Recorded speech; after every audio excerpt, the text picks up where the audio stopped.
আসসালামু আলাইকুম প্রিয় দর্শক, তথাকথিত সুন্নি বক্তা মুফতি রফিকুল ইসলাম মাদানী সাহেবকে নিয়ে আমি কথা বলতে চাইনি, তবে আমাদের সুন্নি ভাইয়ের অনুরোধ করতেছি মেহেদি ভাইরা নিয়ে কিছু বলেন।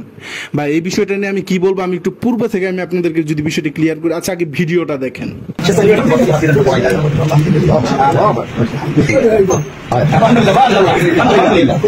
দেশ প্রবাস যে যেখান থেকে আজকের এই ভিডিও দেখতেছেন সবাইকে আন্তরিক মোবারকবাদ, ধন্যবাদ জানাতে। একজন বিশিষ্ট আলোচক, ওনার নাম হলো মুফতি মিসবাহুর রহমান।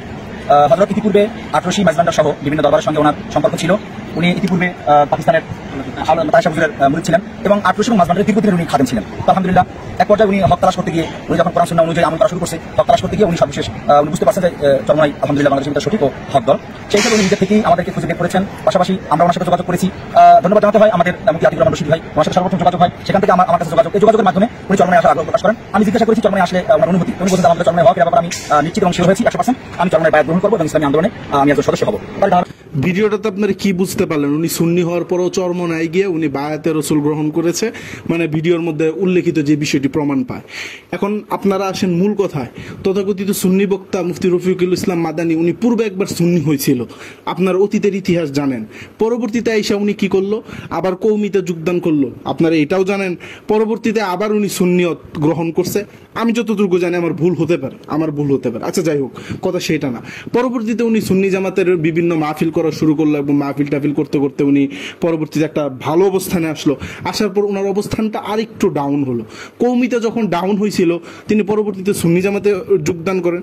পরবর্তী সুন্নি জামাতে যখন ডাউন হয়, উনি একবার দেখলাম মাইজবান্ডার দরবার শরীফে ওনাকে মারছে। আচ্ছা ভালো কথা, মাইজবান্ডার দরবার শরীফে মারছে। একটা দরবারে ভালো মন্দ খারাপ সব মিলাইই থাকে, এই বিষয়টা আপনারা ভালো করেই জানেন। ওই দরবারে ভালো মন্দ সবই আছে, আপনার মানতে হবে। এখন ওনার গায়ে হাত তুলছে, আপনি বিষয়টি ক্লিয়ার করেন, আপনারা কে মারছে, এটা একটা আইনত বিচার আছে, সবকিছু আছে। শিয়াদের বিরুদ্ধে সুন্নি জামাতের সমস্ত বড় বড় উলামায়ে কেরাম কথা বলেই যাচ্ছে।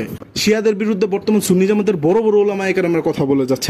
আপনি জানেন, তা আপনি সুন্নি জামাতের বড় বড় আলেমদেরকে এই বিষয়টি নিয়ে আপনি অবগত করেন। আপনি এই বিষয়টা অবগত না কইরা আপনি ডাইরেক্ট পোস্ট করে যেতেছেন মাইজবান্ডার দরবার শরীফের বিরুদ্ধে। আচ্ছা যাই হোক, ওই বিষয়ে না যাই।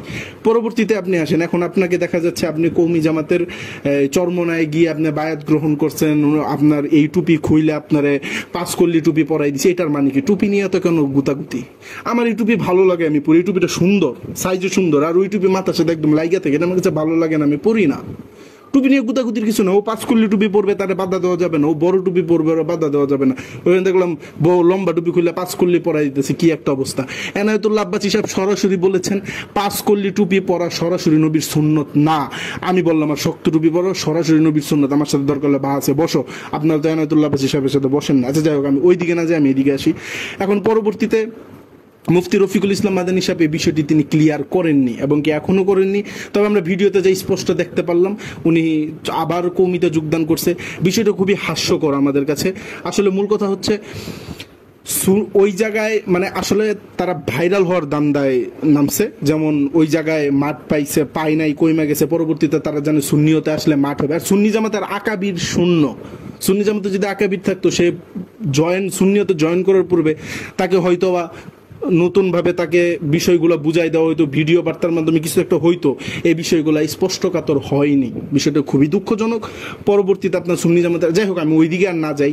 সুন্নি জামাতের আকাবির মানে এই বিষয়টা আমি না বললেই ভালো। তবে একটা জিনিস কি, দুনিয়ার লোভে পড়ে আখিরাত কো বরবাদ না করো। দুনিয়া কা লোভ মে পর কর আখিরাত কো বরবাদ না করো। যাই হোক, এই বিষয়টি আমি কথা বলতে চাই না, তবে খুবই বিষয়টি নিন্দনীয় এবং বিষয়টি খুব খারাপ লাগছে। এই বিষয়টি ওনাকে হেয় প্রতিপন্ন করতে আমি চাই না। ওনার বিরুদ্ধে অসংখ্য অভিযোগ আছে, এই অভিযোগগুলো আমি বর্তমানে প্রমাণ সহ তুলে আনতে চাই না। আমি এই বিষয়টি হাইলাইটই থাকুক। তবে একটি জিনিস কি, দুনিয়ায় পয়রা যে আখিরাতকে বরবাদ করবে তার ব্যক্তিগত বিষয়, এবং বর্তমান অধিকাংশ বক্তারা তারা ভাইরাল হওয়ার জন্য মাঠে নামছে। যাই হোক, ওনারা যদি ভাইরাল হতে পারে, দুইটা পেটে ভাত জোগাইতে পারে, এটাই অনেক কিছু। আমি মুফতি রফিকুল ইসলাম মাদানী সাহেব নিয়ে আর কিছু বলতে চাই না। যতটুকু বলার বলছি, আপনারা হয়তো বুঝা নিতে পারছেন। আমি ওনাকে গালি দেই নাই, উনি যেখানে গেছে তাকেও গালি দেয় নাই। সুন্নি জামাতে আসছিল, এটা নিয়ে আমি কোনো বিরূপ মন্তব্য করার অধিকার আমার নাই। ওনার একান্ত প্রাইভেসি এবং পার্সোনালিটি। যাই হোক, সকলে ভালো থাকবেন।